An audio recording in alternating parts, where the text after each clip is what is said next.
Baik, assalamualaikum warahmatullahi wabarakatuh. Anak-anakku yang salat dan rahmati Allah Subhanahu wa taala. Alhamdulillah, segala pujiannya milik Allah. Bertemu kembali dengan saya, mata pelajaran matematika peminatan kelas 12. Ya, insyaallah kalian sudah tahu teknis pembelajaran daring dengan Bapak. Maka tanpa berpanjang lebar, hari ini kita akan masuk ke materi pertama, yaitu tentang limit fungsi. Ya, limit fungsi trigonometri terutama. Ya. Jadi secara umum di di kelas 12 ini ada 3 bab matematika peminatan, yaitu limit fungsi, turunan fungsi trigonometri, dan distribusi peluang binomial, distribusi normal, dan uji hipotesis. Biasanya kalau di tahun-tahun sebelumnya saya fokus di dua ini, limit fungsi dan turunan fungsi trigonometri. Untuk distribusi binomial dan normal serta uji hipotesis, ini kita akan dipelajari di semester 2. Oke, langsung saja kita masuk ke limit fungsi. Ya, jadi limit fungsi yang akan kita pelajari di sini adalah limit fungsi trigonometri dan limit fungsi tak hingga. Oke. Ini materinya. Yang pertama, nilai limit fungsi, sifat-sifat limit fungsi, sifat limit fungsi trigonometri, dan menentukan nilai limit fungsi trigonometri. Oke, kita mulai yang pertama. Nilai limit fungsi trigonometri. Misalkan f sebuah fungsi f dari R menuju R, bilangan real menuju bilangan real, serta L dan C merupakan anggota himpunan bilangan real, maka limit fungsi trigonometri f(x) untuk x mendekati C ada jika dan hanya jika nilai f(x) mendekati L untuk semua x mendekati C. Itu teorinya ya.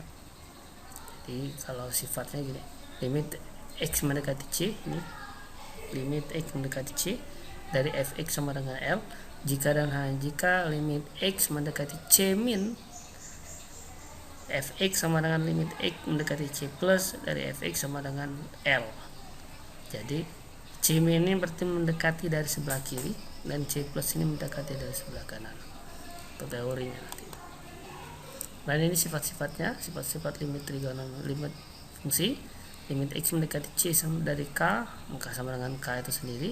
Jadi K ini adalah konstansa bilangan apapun. Kemudian limit x mendekati C dari x, maka x nya diganti dengan C. Mana limit x mendekati C dari K kali fx, K nya bisa dilepaskan di luar, dipisahkan jadi K kali limit x mendekati C dari fx. Kemudian limit x mendekati C dari fx plus gcx, berarti limit x mendekati C dari fx ditambah limit x mendekati C dari gx. Kemudian kalau tadi tambah ikut tambah, kalau kurang ikut kurang juga. Kalau kali juga sama, kali berlaku juga, ikut kali, bagi juga sama, bagi, pangkat juga sama, pangkat, akar juga sama. Jadi intinya disubstitusi, kemudian dioperasikan sesuai dengan operasinya. Kalau tambah jadi tambah, kali jadi kali, kurang jadi kurang, bagi jadi bagi, pangkat jadi pangkat, dan seterusnya. Ini sifatnya.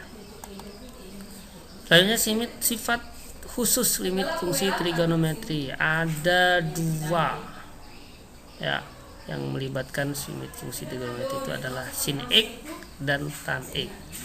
Jadi kalau sin x, poinnya adalah sin x, limit x mendekati 0 dari sin x per sin x sama dengan 1.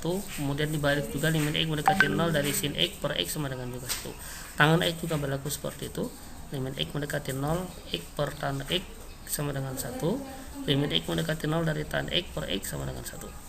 Jadi semua limit trigonometri nanti kita akan arahkan ke dalam bentuk sin dan tangan.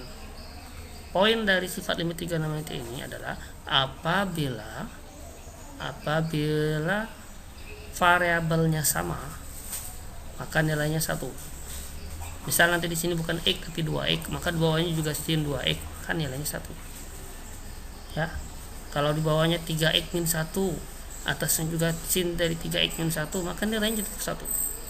Jadi poinnya adalah 1. Kemudian bagaimana cos nanti? Cos nanti kita akan ubah ke dalam bentuk sin tangan. Ya. Menentukan nilai limit fungsi trigonometri. Menentukan nilai limit fungsi trigonometri ada 3 cara. Yang pertama adalah dengan cara substitusi langsung. Jadi cara pertama substitusi dulu, diganti dulu. dengan nilai X yang mendekati berapa nanti. Kemudian kalau ternyata ketika disubstitusi langsung itu nilainya nanti 0/0, maka nanti kita buat langkah kedua, yaitu dengan cara faktorisasi.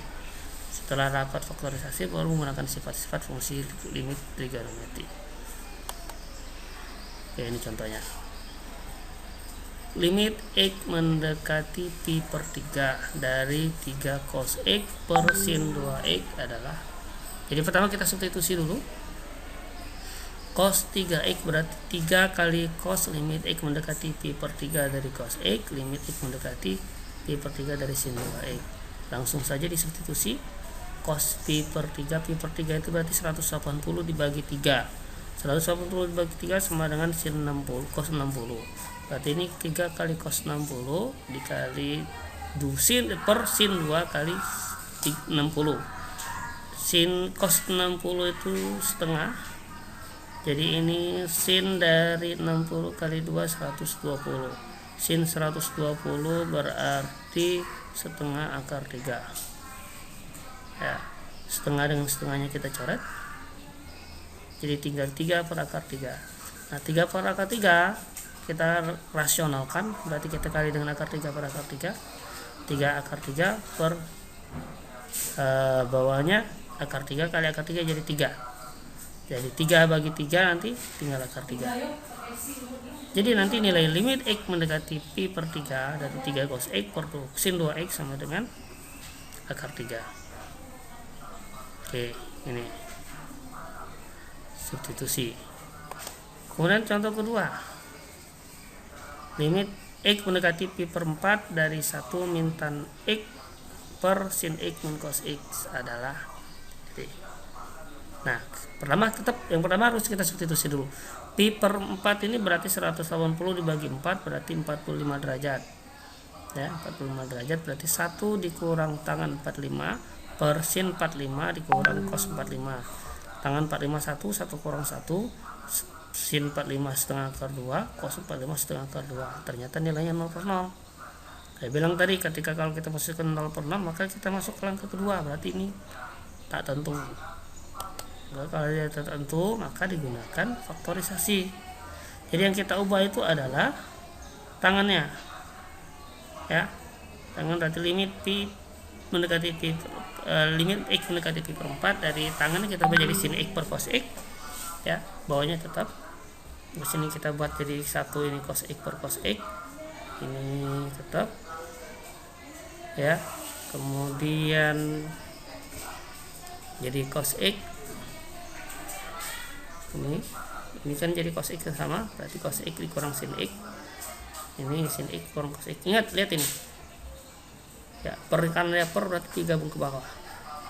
Lihat cos X sin X, ini sin X min cos X, kan ini sama, cuman beda posisi saja. Maka posisi ini kita keluarkan min, ya, sehingga nanti berubah jadi gini, sin X min cos X. Nah, ini sama, karena sama baru coret, jadi tinggal min 1 per cos X.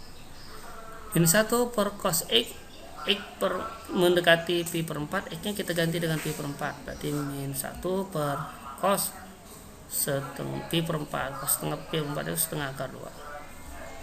Ya, kita rasionalkan mencari dikali akar 2 per akar 2, jadi min akar 2 per 2, setengah dari 2 adalah 1, tinggal min akar 2, sehingga limit X mendekati pi per 4 dari 1 min tan X per sin X min cos X sama dengan min akar 2. Oke.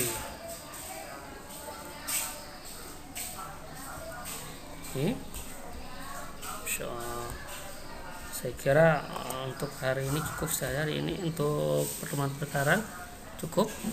Nanti kita akan lanjutkan caranya. Silakan dipahami, kalau ada yang kurang jelas silakan ditanya menggunakan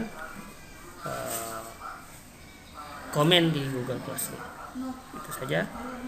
Selamat belajar. Assalamualaikum warahmatullahi wabarakatuh.